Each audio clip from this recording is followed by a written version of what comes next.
Masked Murderer, The Good Ending. Let's begin. The Mask of Chains kept true to its word. The world did indeed change. Continents shifted and names of places were changed. But even though the world had existed for billions of years, the people that were left could not keep with the changes. People dealt with the changes in the following ways. Wars were waged and leaders rose and fell. The only real difference was that the age of the mask had passed. No longer could the mask alter or change history. Thus, it was up to the people. The world did not totally realize it yet, but these were the birth pangs of a new era. Chapter 0. The Masked Council and Mysteries Revealed. The Masked Council was consisted of individuals that were said to be both blessed and cursed to wear godlike masks. The masks were imbued accordingly with different colors. Masks that imbued special properties.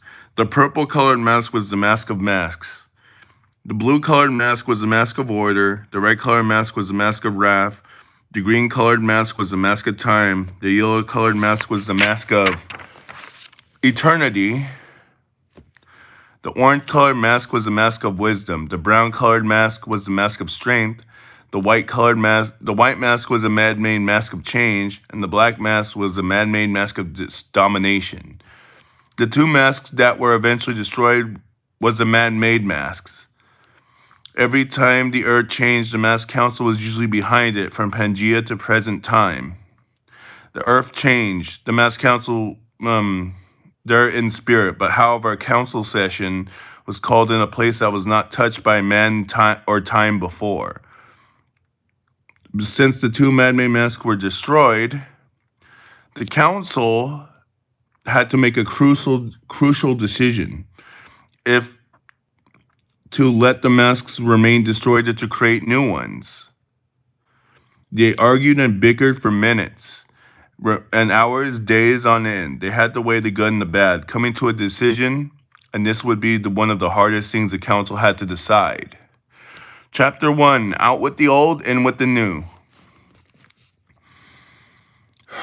The Masked Council decided that the old age had passed and that to preserve it would be foolish. It was decided for the best interest of everyone not to create new masks. They felt that the focus should be on peace and prosperity.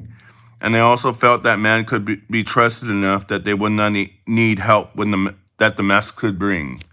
Chapter 2, The Age of Man. With the need for masks gone, man was expected to move forward to create a new future. Hello, viewer. This was a hard task because man was unpredictable. Man makes decisions with their heart, and with the mask's decisions are made with only thought. So moving forward was going to be a hard but steady road ahead. Oh, 4 people, let's go. How are you guys been? So far, so good? Chapter 3, Apollonia's Beginning. The nation of Apollonia was founded by Prime Minister / Prince Norton. He was a very successful ruler, and for the next decades, Apollonia would prosper. Hi there. Apollonia would prosper as a nation. He was not as concerned with expanding the nation as his brother, Ascato I. Eventually, Norton would succumb to an illness, dying a terrible death.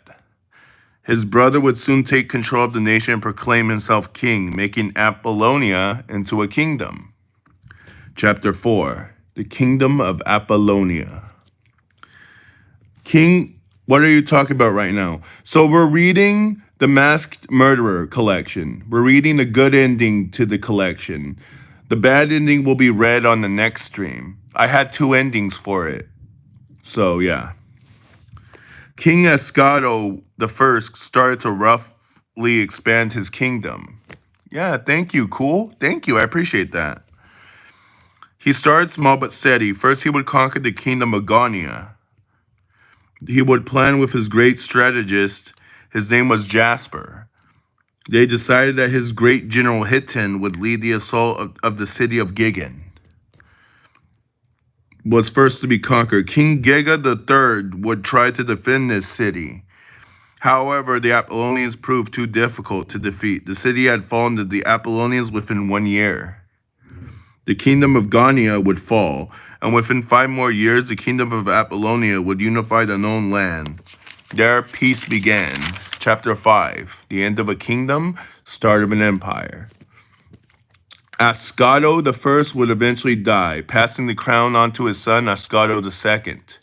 However, Ascato II was not satisfied with his kingdom, so he eventually started planning to make it into an empire. Great General, 3 viewers, let's go. Great General Hitton opposed him, saying that his father would have been so angry with this decision. So also, the chapters are short. Yeah, because it's a short story. I wrote this in high school. Also, he feared he would lose his grip on his position.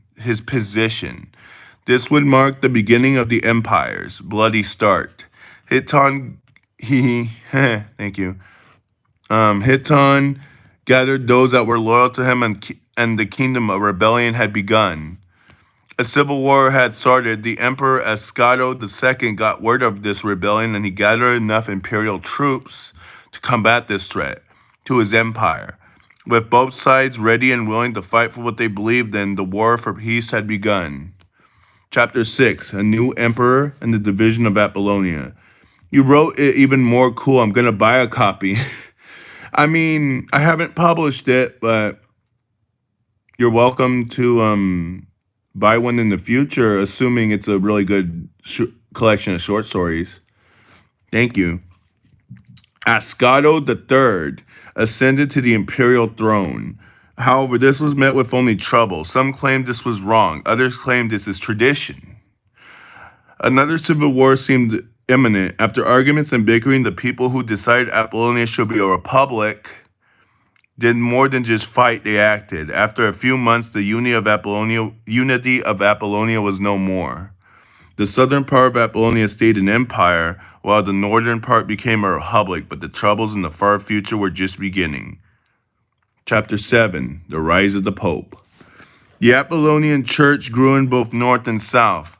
Founded by Alex I, he was their leader. The title Pope was his. Alex I was a great man. Some called him the Hope of Apollonia. Others thought he would take advantage of the chaos because of his very influential position, and also because the church was in both north and south. But even the people who thought he would do wrong adored him, because he was just, honest, and was a skilled negotiator. Alex I would try to begin talks of peace between north and south. However, he died before his dream could be realized, a sorrowful end for a great man. Chapter 8, The Deceiver Alex II. Alex II would eventually become Pope. However, he was the exact opposite of his father. This would mark Apollonia's deceitful history. Alex II became very good, very proud and powerful. People would hate him in both north and south. That's how he earned the name Alex the Deceitful. But because of this, the Pope was more heavily guarded than ever. Alex II used his influence in both north and south. When is it getting published? I don't know yet, to be honest. He deposed of Emperor Ascato III. In the north, he sent assassins to hunt down most of the Apollonian High Council. Alex II became the most powerful ruler in Apollonia. He ruled with an iron fist. Many opposed him, but most could do nothing about it.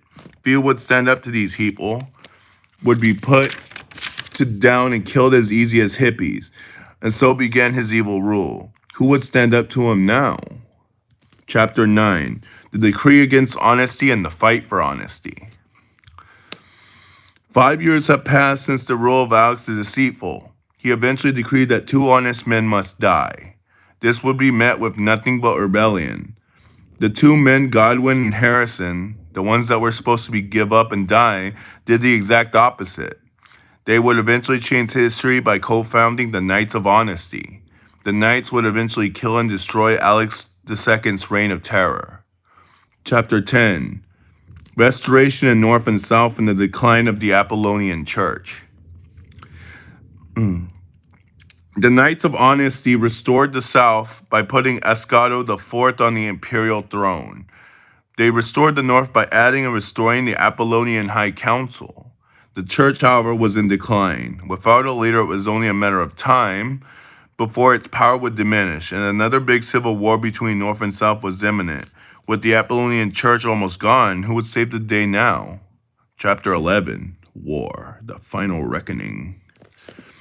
The war between the North and the South would continue for countless years. After all that fighting, the South eventually won at the Battle of the Capital of the People. The North tried to lead a last assault while trying to defend what was left. They almost won, but with the South's vast army, the North was doomed. Oh, bye. Have a good one. Chapter 12, Apollonia becomes old history. The South won, but at what cost? Eventually, other nations around them would want a piece of their land. All these nations organized themselves into a vast army known as the Allied Forces. I will dance around, but once I'm finished. They conquered Apollonia without resistance. At all, Apollonia had been wiped out. Chapter 13, Supreme Admiral Leon I. When the fleet of Apollonian warships returned, they were shocked to learn that Apollonia was wiped out. They eventually started rebuilding under the command of Leon I. Apollonia was eventually restored. In 15 years, Leon I, on his deathbed, proclaimed his son Leon II Pope and leader of Apollonia. Leon II started many successful campaigns against all the nations that opposed him. And eventually, the world was unified under one nation, Apollonia. For years to come, the world would enjoy peace. All right, and that's it for the good ending of The Masked Murderer.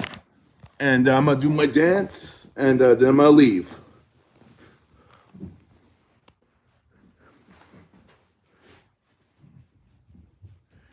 All right, then. You all have a good one.